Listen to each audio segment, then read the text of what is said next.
Hi guys, Archer here. So for this video, I will be talking about the PvP experts definite tier list. So these consideration are mainly based on beat bout and also knockout.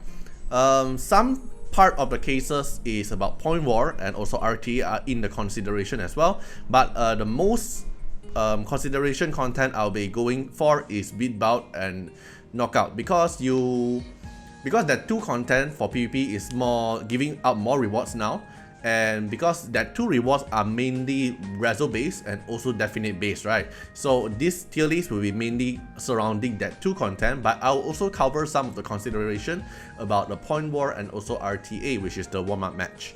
Okay, so let me explain about the tier. So max it here is if you can get their definite to D6 is the best case, but if you couldn't, there's a D3 tier here, which means you need to make it to D3 to make it actually stable. Like all those percentage definite most probably will come until D3.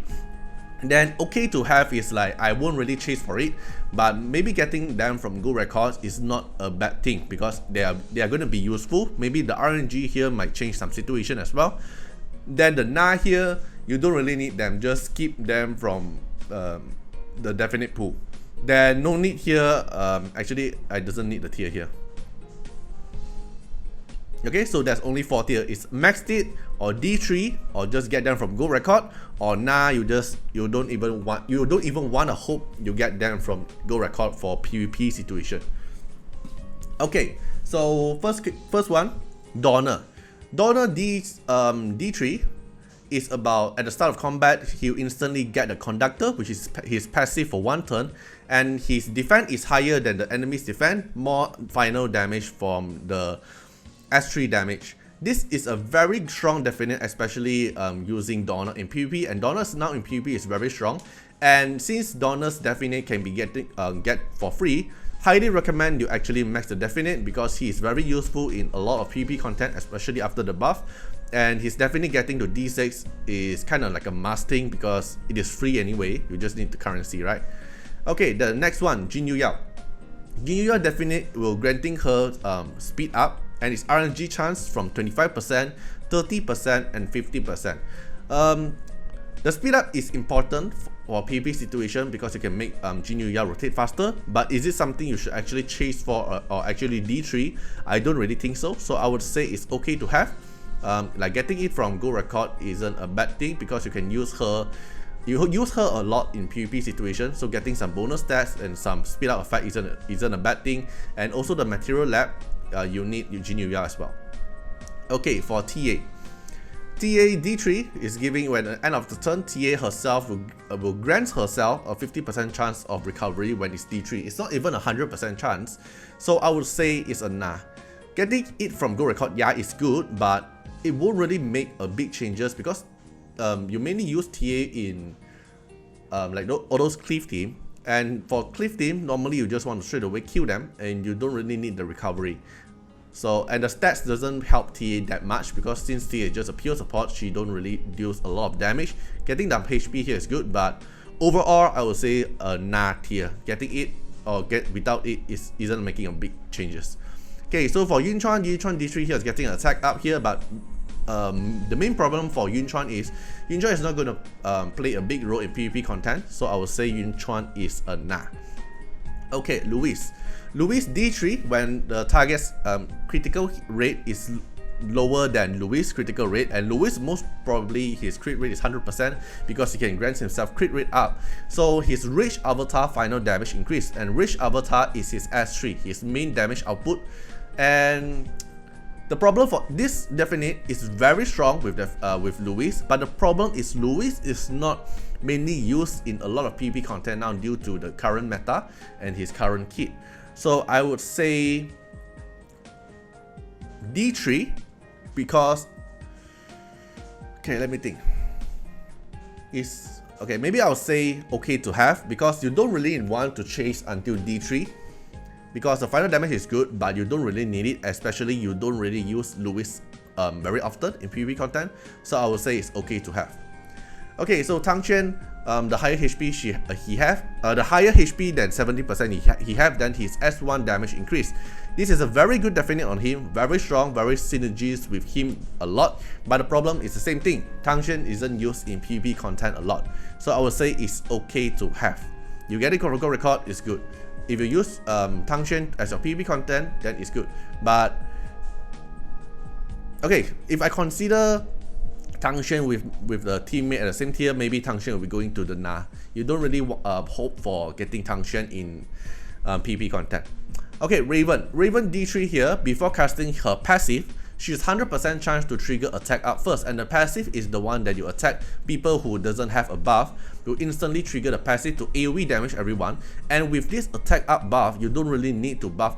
You don't really need a buffer in your team to buff Raven to deal massive amount of damage, because she can self buff the attack up, and most importantly, the attack stat providing for Raven and HP, because Raven is very squishy. The HP and attack stat really helps Raven a lot. And I would actually say go for D6, because you want as many stats as possible on Raven. As a cliff team, the higher definite level, the most probably you can actually one-shot enemy with using Raven's definite. Okay, Narmer. For Narmer D3, 100% chance to get attack up for 2 turns at the start of the combat. Okay, so Narmer, mainly people will use Narmer on a lot of team synergy comp for those big whales and all those very late game player. Narmer will be used for RTA, but other than that, you don't really use Narmer in a lot of places. So I would say it's D3. It's important to D3 to actually use Narmer, because the 100% rate trigger is really important. But I don't think it's necessary to go until D6 because of how often he is used in the PvP content. It's not really worth to go all in to D6, but I think getting to D3 is a okay investment if you're a Narmer player. Okay, so for Ling, Ling has his own meta on all those knockout. There's a knockout buff that makes every hit deals extra true damage, right, and ignores certain defense. And Ling's as an AoE multi-hitter, and from his recent buff, he'll be very strong. And this attack up buff will make him even stronger. But other than that KO buff thing, you don't really use Ling in a lot of PvP situation. But I think it is something okay to have comparing to Ling, because for me, I would judge Ling higher than Tang Xuan in terms of PvP content usage. Okay, Triki D3 will, when you're casting Green Flames, which is the S3, there's 100% chance of inflicting speed down on the enemy. But the difference is D3 is 100% chance. The D1 is already a 75% chance, which is a pretty high chance, and Green Flames is actually 3 hit. So I would say you don't really need to chase for D3, but having something on Triki for some RNG or speed down is good to have. Okay, then the next one, Hyde. So Hyde D3, 100% chance of getting 1 stack of Breath of Deep Imps when casting Underworld Curse. Underworld Curse is the S1 here. So the more Avatara proc you do, the more counter attack, the more S1 you're going to cast, and then the more stat you're able to get from the passive here. But most importantly, if you're playing Hyde, and especially if you're R6 Hyde, you want to get as many stats as possible, especially the attack and HP. So for this case, you are going to need the Hyde to be max definite to actually make him survive and also deal a lot of damage and also get as many stats as possible. But keep note, this Hyde have to be high reso as well, not just high definite. If you have high definite but low reso, it doesn't make a big difference as well. And because Hyde currently in PvP, he's still good, but mainly you need to pair him with Mavis in current situation. Yeah, so but if you really want to use Hyde and you have high reso, then his definite need to be max as well. Okay, Gaius D1 and D3 different is just the crit damage increase when he first time to go into God mode, and then it also gives attack stat and HP stat, which is very good. But for if you are going to use Gaius, make sure your Gaius is high reso as well, and then you're going to need high definite. But personally for me, I think Gaius actually fell off from the PvP meta. I know there's still some Gaius player, But if we are talking about beat bout and knockout in the main consideration, Gaius isn't a meta tier in PvP content now, unless it's like point war, you're using your own equipment so you can build your Gaius like super pain. But in like rival rune situation, Gaius isn't that strong. Gaius won't make a game-breaking content, and you won't really see Gaius in a lot of knockout and beat bout situation as well. So I would say it is okay to have. Some bonus stats on Gaius is good, but it won't make a game-changing content but with having Gaius definite on him. Okay, Biondina. Biondina D3 gives a 50% chance to perform another pursuit attack with his her S1 trigger once per turn. There's two problems here. First thing is when D3 is still a 50% chance, not even 100% chance. So even though 25% or 50%, you're still going to gamble the RNG. This is the first problem. The second problem is Biondina isn't that useful in PvP content. Even though after her buff, and she is only used in PvP and PvE, and only one PvE, which is the Dark Starlord. So I would say nah. Having it or not having the definite won't really change a lot. Okay, Gabrielle D3 at the start of the turn, Gabrielle will instantly get a 100% chance of immunity for one turn. Even though this immunity is only for one turn, but this is a game-changing thing, especially for those beat bout and knockout. You are not able to build your own immunity set, right? And especially when those players they have like R6 Hilda or like Hilda, having at the start with immunity will guarantee your team to get the immunity for your turn for your team, because Gabrielle is able to provide 3 turns of immunity buff to the whole team. If she is R6, if she is not R6, she is still able to give 2 turns of immunity. This 100% chance of getting immunity for herself is able to change the whole team synergy and the team comp as well, because you just apply the immunity and defend up, your whole team becomes so tanky, they are not able to land debuff on you, and basically this is a very hard counter for Hilda. So for Gabrielle, I would say D3. You want to get the 100% chance, you don't want to gamble through the 50% or 75%. Get D3 if you want to use Gabrielle to actually counter all those R6 Hilda player at the top, all those high-end ranking PvP. Okay, so Sally D3, after casting S3, selects 3 random ally to dispel 1 debuff from each of them. Okay, so there's a problem for Sally this part. The stat is good, there's high HP, which is very good. A little bit of attack is fine, but the problem is this select 3 random ally is totally random. It won't prioritize on the ally who have debuff first. It's purely random, even though if the ally doesn't have debuff, maybe you still land on that ally as well. So I would say it's something good to have. Having this, because in D1 you also randomly dispel 1 random allies debuff already. So having D1 is good because there's something extra to help you dispel. But most of the time I use Sally with her definite. Most of the time the dispel effect went to someone who doesn't have a debuff. So it's kind of like, I feel like kind of waste, but it's something good to have. Maybe the RNG will actually change the table. So I would say it's okay to have, but getting to D3 won't really change the kit a lot. Okay, for Ollie, D3 100% chance of getting attack up when he casts S3 or trigger from the passive. But is Ollie mainly used in a lot of PvP content now? You don't really see Ollie a lot, especially as a speed leader. Tiye is replacing Ollie's slot, and Ollie mainly is used as a knockout team 4 or team 5 choices. Like after your main 3 team is done, then maybe Ollie will be the consideration for your team 4 and team 5. So is the attack up going to be game changing for your team? I don't really think so, but I think it's something good to have.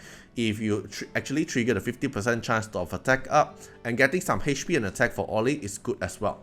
But he won't be something we see often in PvP content.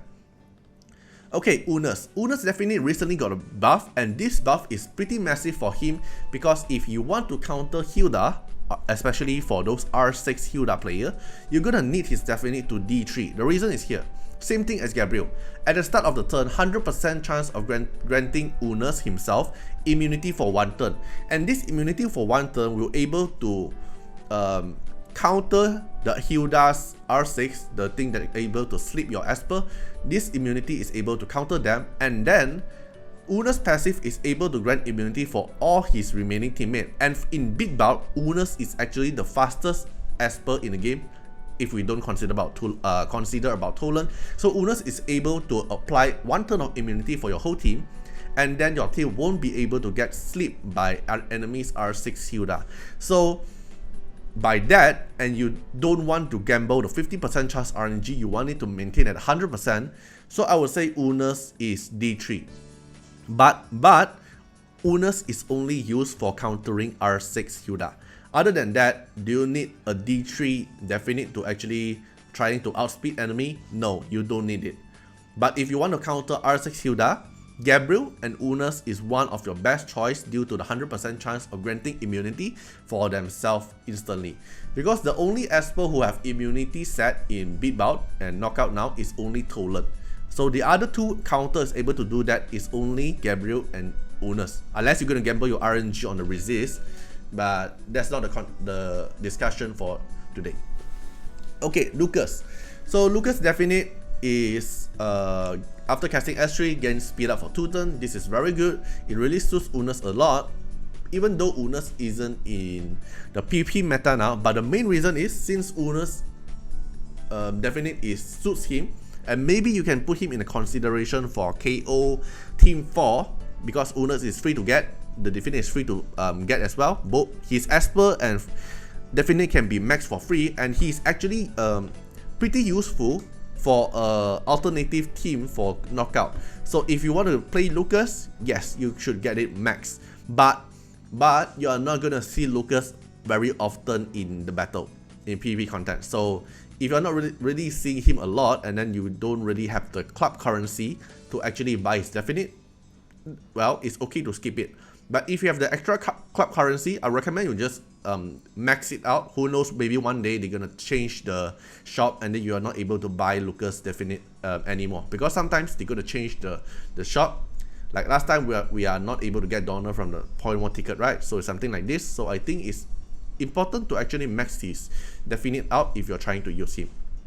Okay, Nuxi's definite at the start of the round grants defend up to 2 random ally excluding herself. So there's a 50-50 chance to actually hope you land the defend up buff on someone is important. For example, if you're trying to pair Nuxi with Cang Ji, or maybe you want Nuxi in your Exodia team and then you want them to be tankier at the start of the turn, this definite is good to have. But even though D1 here is already giving 1 random ally with defend up for 1 turn, I would say, and then the attack stat and HP stats here doesn't make a very big difference for Nuxi. So I would say it's okay to have for Nuxi, but it's not necessary to chase for D3. Since D1 also gives some benefit already, just that D3 gives more, 1 more Esper to have a defend up with higher turn. Okay, Clara. Clara D3 after casting S1 or S3, 100% chance of dispelling 1 more debuff from the ally with the lowest HP percentage. This dispelling 1 more debuff is pretty important if you're trying to play Clara and if Clara is one of your main AP pusher.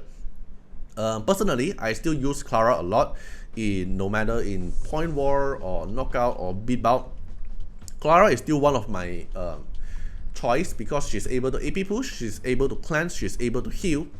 So getting definite to dispel 1 more debuff to actually make Clara able to apply the immunity because of dispelling 1 more debuff already. So I would say it's pretty important for Clara, but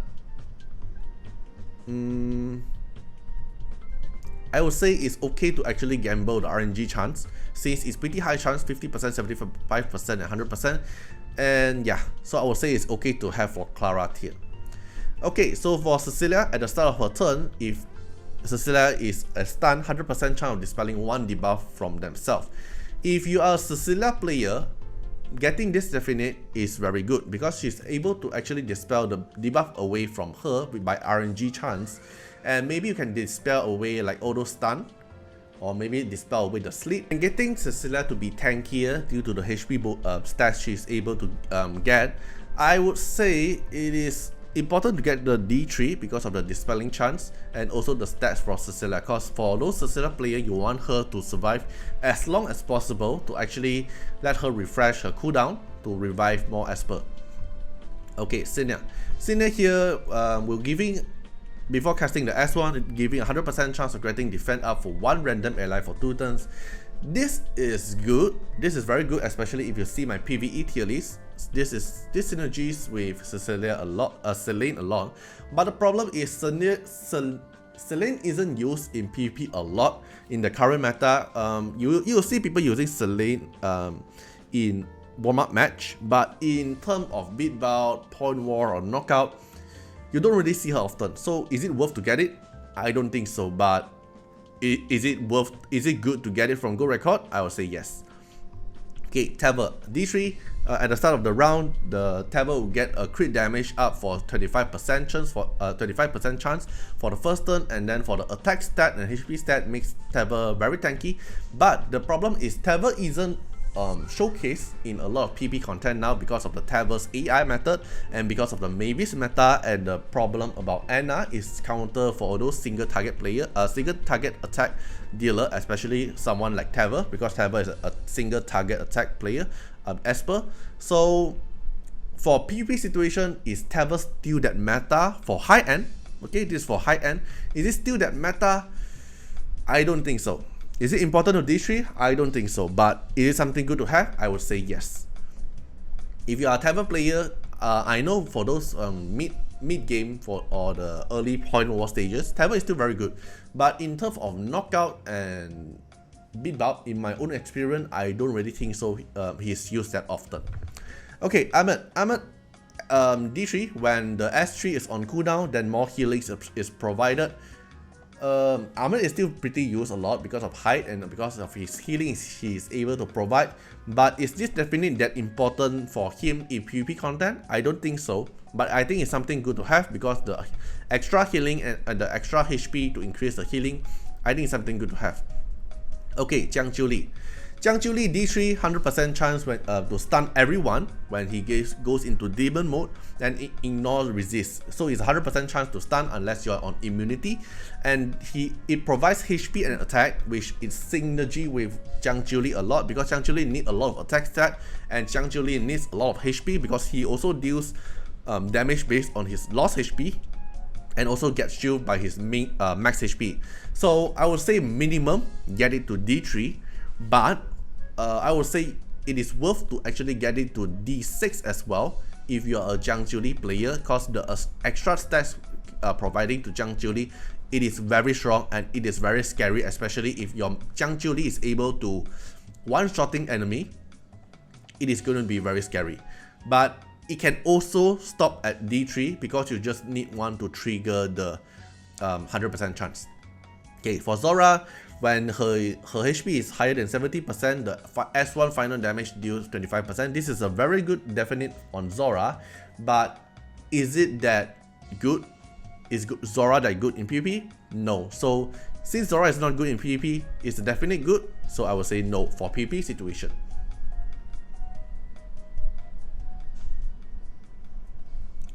Okay, next one, Elliot. Elliot D3, when casting Pure Enlightenment, he have a 100% chance of granting defend up for 1 turn. So since his damage is based on attack and max HP, the defend up is just gonna make him a lot more tankier, since he can also give himself critical resist. So he's gonna provide himself crit resist and also defend up. This will make him a lot more survivability, since he can taunt them and the enemy who got taunt is forced to attack him. And getting some attack stat and HP is also good as well. But do I really think I need the RNG chance to be 100% to get the defend up? I don't think it's that important, but I think it is something good to have some RNG to let it go. It is good. Okay, Brewster D3, as I mentioned at the PvE one, Brewster's definite is very strong for Brewster. But the problem in PvP is you don't really see Brewster in a lot of PvP now, unless it's at the lower tier or unless you're fighting non-Anna player and non-Mavis player, but which is not the case because most of the players now here are playing Mavis and also playing with Anna, and in the future I think most of you are going to pick Anna from your Shimmer reverb, right? So for PvP cases, for those pure PvP player, I don't think Brewster is a something you should go for since Brewster is no longer at the meta list. So I would say it's okay to have Brewster. Brewster still have his own position at warm-up match because you're able to tune the position, you're able to ban the weakness of Brewster. So Brewster is still a very scary DPS in warm-up match, but other than warm-up match, I don't really think Brewster have a very strong meta currently. Okay, Abigail. Abigail D3 when casting S1 grants one ally recovery for one turn, which is a 50% chance. But the thing is, Abigail is still used in PvP, but it's not that often anymore. Most probably you'll see at knockout, maybe team 3 or team 4. So I would say it's okay to have for the definite to have some RNG chance for recovery, but I don't think it's that important. Okay, Everett D3 when his HP is above 50%, the Valhalla Guardian's final damage increase, which is his S2, which is the one that he used to counter attack. The problem is Everett is no longer a meta or useful expert in PvP, especially from what PvP expert we are having now. He used to be very strong, but from the current meta, like even Emma as an epic expert technically does what Everett is doing and even better.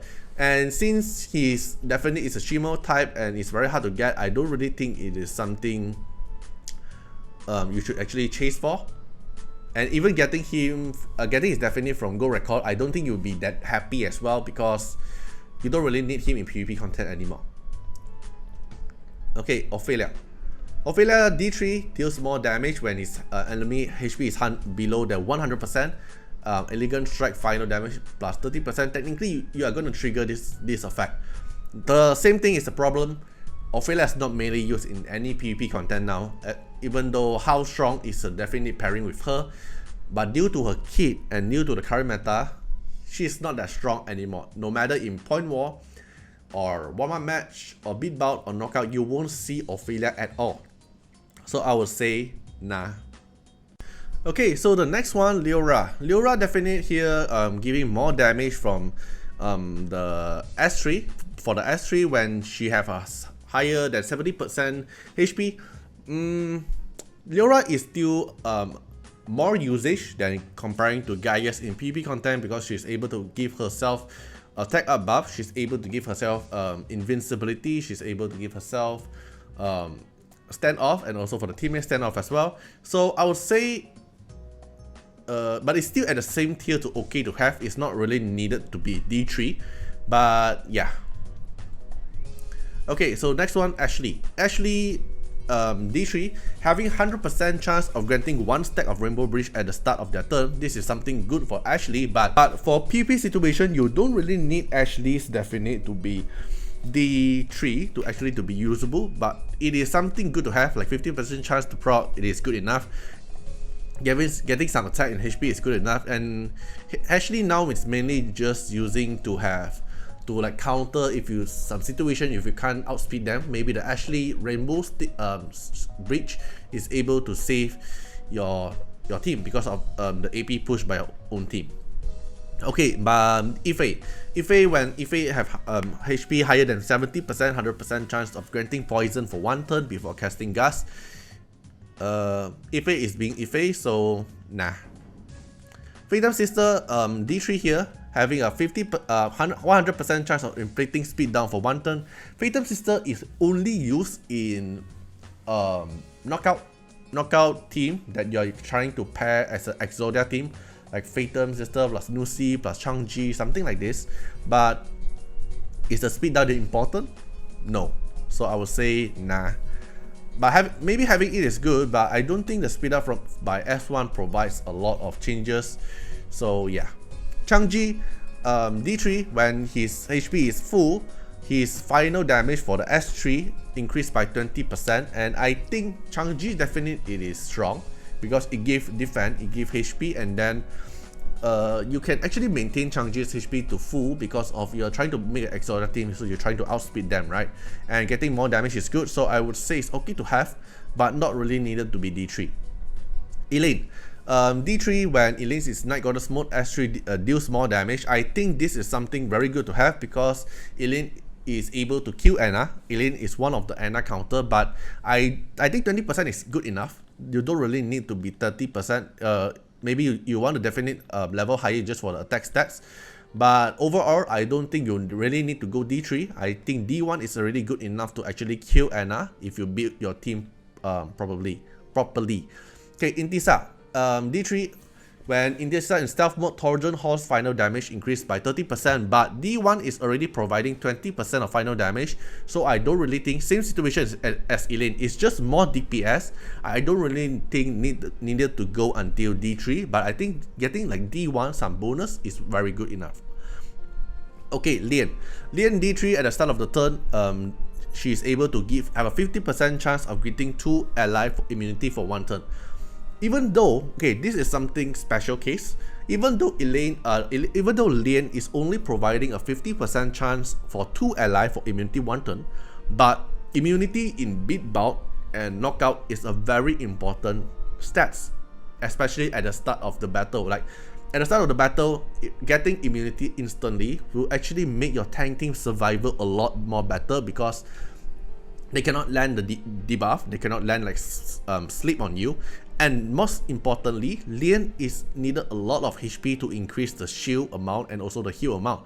So getting Lian's definite to get more HP, and the 50% chance for the RNG for immunity, because this is not like attack up or speed up, it won't really change a big thing, but immunity is a big issue in PvP content, especially in beat bout content and KO, because you're not using your own equipment, you're not able to make them immunity at the start. So getting this 50% chance of immunity, and especially for 2 ally, and getting more HP for Lian, and Lian is one of the most meta in PvP content, I would say max it.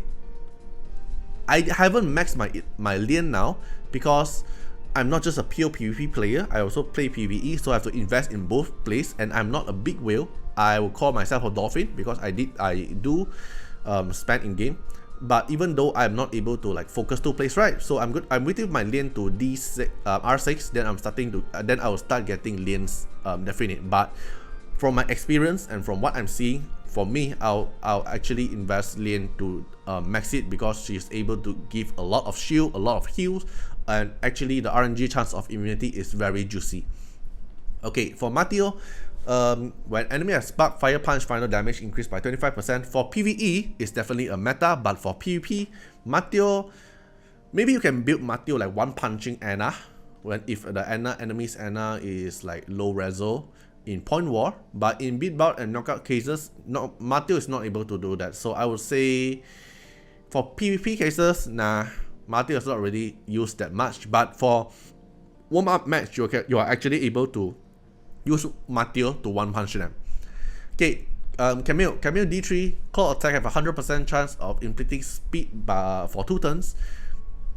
The problem is, this is good, but Camille isn't used in PvP content at all. Like, literally at all. You're not going to see Camille at all. So, nah, but you should max it. Nah, but you should max it, but no. Since this is a pure PvP, I'll just put it nah. But you should actually get the definite to try to max it out, because we won't know when are they going to remove Camille's definite from the shop. We won't know at all, but since it's a cube currency and we get the currency a lot, just max it out. Who knows, one day Camille, they buff Camille and Camille suddenly become one of the bleed god meta. Who knows? So Yuhime definite 100% chance of granting 1 stack of Hell's Hand stack at the start of the turn. This is a very good thing for Yuhime, but Yuhime isn't used in PvP content at all as well. Even though it's a speed leader, maybe you use Yuhime as a knockout Team 4 or Team 5 alternative choice, but I don't really think the definite matters a lot for her, and I don't think you are gonna need to play Yuhime at all. Okay, Ethan, one of the meta PvP expert as well, but when casting his S3, 100% chance of granting defend up for 2 ally for 1 turn. This is 100% chance, and this defend up for your team is also pretty good as well, since it's something bonus. You're going to use Ethan a lot anyway. You can use him in Exodia team, you can use him in Speed team as well. So I say it's okay to have, but not necessary to go until D3. Okay, Embla, our PvE god, but for PvP situation, you don't really need the bleed from Embra providing, and you don't really need the stats for PvP situation, so I would say nah. But in PV, if you watch the PVE guide, you will see Blight is at the meta tier. So it depends. It depends on what kind of thing you're gonna focus now. So I highly recommend you watch the 2 of the video so you can know which kind of content you're definitely you're trying to aim for. Okay, so for Yamato D3 after casting Tornado Surge get 6 stack of Rashomon, but okay, this definitely needs Yamato to be R6 to actually usable. And even though R6, like all those big wheel getting Yamato to R6, he's not mainly used at all now, so I would say nah. Xuan Pin D3 at the start of her turn, 100% chance of getting 1 ally soldier. This is a very good thing for PvE content to make your team to upgrade the soldier to chariot faster, but for PvP content, I don't think it affects a lot, but I do think getting 1 definitely is good for the 50% chance for getting 1 soldier stack for Xuan Pin. And since Xuan Pin is one of the best buffer in game, especially in PvP, if you're playing a cleave team, most probably you're gonna need a Xuan Pin to actually cleave the enemy. So I would say getting 1 stack is good. Getting 1 definitely is good, but not necessary until D3. Okay, Jin Qiu D3, more damage. Basically it's just more damage if Jin Qiu have higher HP than the enemy, and Jin Qiu is one of the meta at PvP Esper as well. If you watch my previous video, which is the meta, Jin Qiu Mavis team is a very strong team, very strong team combo, and getting definite to fight in PvP, I think it's a very good thing. And since it's gonna provide attack and HP, I think it's actually worth to go for D3 or actually max it, since Jin Qiu is so strong in PvP currently. So I would say max it, since the more tankier, the longer your Jin Qiu is able to survive, then basically your whole team is able to get the intimidate buff synergy if you make your team nicely. And I think it's important for him to get his definite to make him very strong, so your Jin Qiu won't die that easily, and then you're able to play the Jin Qiu Mavis team. And I think in the future you'll see more Jin Qiu more team comp to synergy with Jin Qiu, especially Feng Xun is actually able to synergy with Jin Qiu very well as well. So for JV D3, when JV's HP is more than 70%, the Eternal Light final damage increase. Oh wait, okay, one more thing. Jin Qiu R6 is able to counter Hilda, because of everyone is not able to get stun and sleep, and Jin Qiu is one of the Esper meta, so I think the definite is very strong for him as well. Okay, so for JV it's the same thing. If R6 he is able to ignore the stun and sleep, but he's not as good as Jin Qiu, and you will see Jin Qiu a lot in PvP, but you don't really see JV in PvP at all. So I would say JV is a nah. Okay, Genie is one of the best PvP Esper, especially the one and only best counter for Anna. You can actually one-shot Anna if your Genie is R2 above and with a very strong definite, because the definite gives the final damage of your S3, which is your main skill to kill Anna, and then getting more stats for Genie for more attack, HP, and defense is also synergy Genie very well, because you want Genie to be tanky to survive. You want Genie to have more attack to hit them more damage, and then defend to make your Genie survival a lot. Technically, I would say Genie just maxed it. I'm trying to max my Genie definite as well, which is currently D3, but yeah. Valeria D3, when Valeria's speed is higher than the target, her launching tide, which is the S1 here, will deal more damage. So Valeria is a pretty disgusting combo with Jin Qiu as well, but I don't really think it need to be D3. I think D1 for Valeria is good enough already. Okay, for Liam D3, when Liam have the Heaven effect, which technically his S3 effect, then the life slash final damage plus 20%. I think if you're trying to play Liam in PvP content, actually Liam is very good in PvP content, and you can actually use Liam to counter Anna, because he's a multi-hit, he can lifesteal, he can revive your teammate if he kills someone. So I think getting the final damage is very good, but I don't think you need to go until D3. Getting D1 or D2, it is very strong already. Okay, Hilda, Hilda D3. At the start of the turn, Hilda will have a 100% chance of getting defend up, so technically make her more tankier, more damage from her skill since her skills with defend. But the main thing, Hilda don't really need the defend up. Hilda, technically you want Hilda that's just for the poison and for the sleep. So Hilda getting 1 maybe is good because of the 50% chance, but not really needed the 100% chance. Okay, for Nora, after casting Harmonic, which is after the 3 tune, you're gonna cast an AoE damage. Then after that, you're gonna have a 100% chance of getting attack up. Same problem as the other Esper, you don't really use Nora in PvP content as well. So I would say nah. Even getting a definite for her don't really makes a big difference. Okay, so for Hailey, the Hailey damage taken reduced by 40% from the start of the round until her first action. On paper itself, it seems very good for PvP, but we don't really use Hailey in PvP at all. For the first sight, I thought Hailey would be a meta for PvP, but in the end, she's not. At least for now, we are not going to use Hailey a lot in a lot of content. So I would say, nah, you don't really need the definite. Okay, next one, Anna, our Shimmer demon that make a lot of people quit. Okay, technically everyone is gonna get Anna, right? Most of the player who I think most of you are gonna pick for Anna in Shimmer Reverb, and getting definite for Anna is very important because the lifesteal provided from definite is very important. The stats, attack and HP is also very important for Anna. And if you have Anna, I would even go for R6 because D6, because if you don't know how to actually counter Anna, if you are just like just blindly building a team to fight with Anna team, in the end maybe you just left your Anna fighting enemy Anna. Then it depends on whose Anna deals more damage or tankier.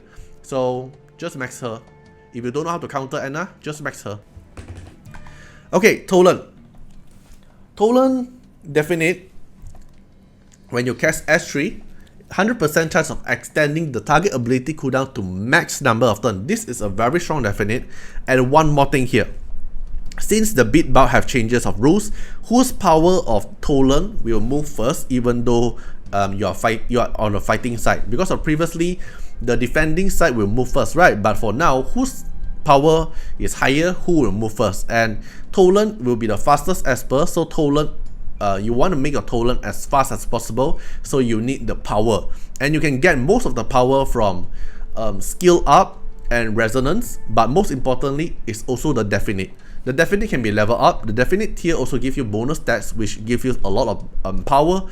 So if you are trying to play a speed fight in beat bout and KO, you have to max your Tolan's definite as high as possible. Okay, Farah D3 is very good because when casting S2, you also dispel. You also get 100% chance of synergy. The synergy is one of the main buff for Farah, and it's very important as well. Even though Farah isn't used in beat bout, maybe in KO, but it mainly is one of the meta Esper for point war, and this definitely technically gives his whole kit another effect in her S2. So I would say it's really very important. And then you kind of want the 100% chance to get the synergy buff. So Farah is not able to get AP down, and she reduced damage taken, so she will be a lot tankier. So I would say D3 is worth the RNG chance for Farah. Okay, for Mavis, before Mavis take her turn, if she had disease, she'll dispel it. Otherwise, 100% chance to granting attack out for one random teammate for one turn. So for PvP situation, getting some extra stats like HP on Mavis is good. Getting some RNG chance to dispel his own disease is good as well. Getting some attack up for Mavis is good as well, but you don't really need to chase for it. So I would say it's okay to have, but I highly recommend you watch the previous video, which is the PvE definite before equipping Mavis definite. Okay, Archibald D3, after casting Enchanting Drop, which is the S2 of Archibald, 100% chance of extending all enemy ability cooldown by one turn. And Archibald pairing with Mavis makes his kit very strong, especially his kit already have like force them to only cast S1, can deal a lot of damage, can deal what's this called? He can 100% crit, right? Where is it? Okay, he's able to give buff blocker, silence, and then if higher reso can also reduce the max HP cap, and the definite here is actually able to extend enemy ability cooldown as well. So Archibald is also one of a good counter if you pair Archibald with Mavis to actually fight Anna, because you can dispel buff, you can make Anna force to cast S1, you can make Anna ability cooldown extend as well. And I would say if you are trying to pair Archibald and Mavis, getting the definite is good as well. But if you want to go for D3, it's also good because of 100% chance. But I think 50% chance is good enough to gamble for the ability cooldown extend by 1 turn. Okay, Feng Xun.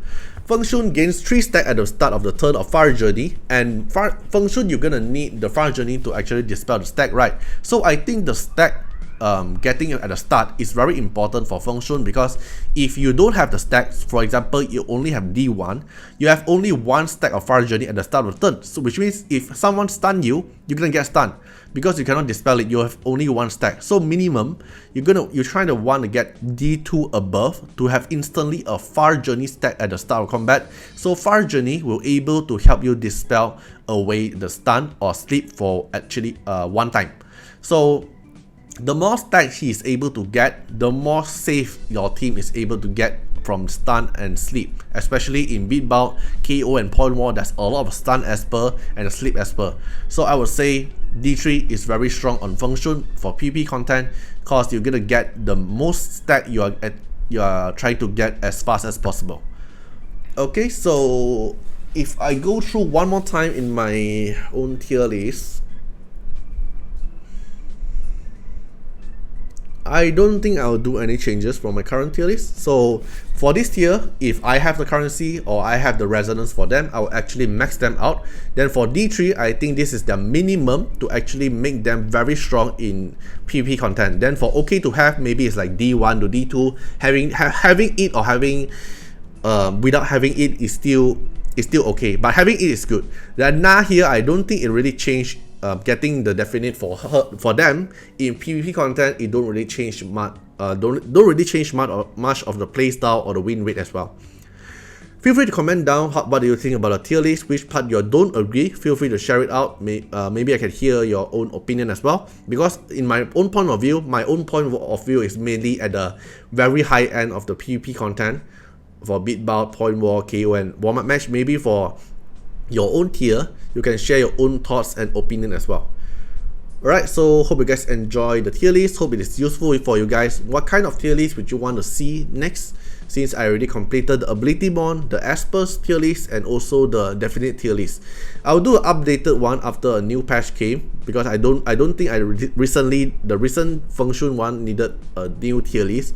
I don't think it really changes a lot of meta, but feel free to comment down and share your thoughts as well. Hope you guys enjoyed the video, and see you guys in the next video. Bye bye.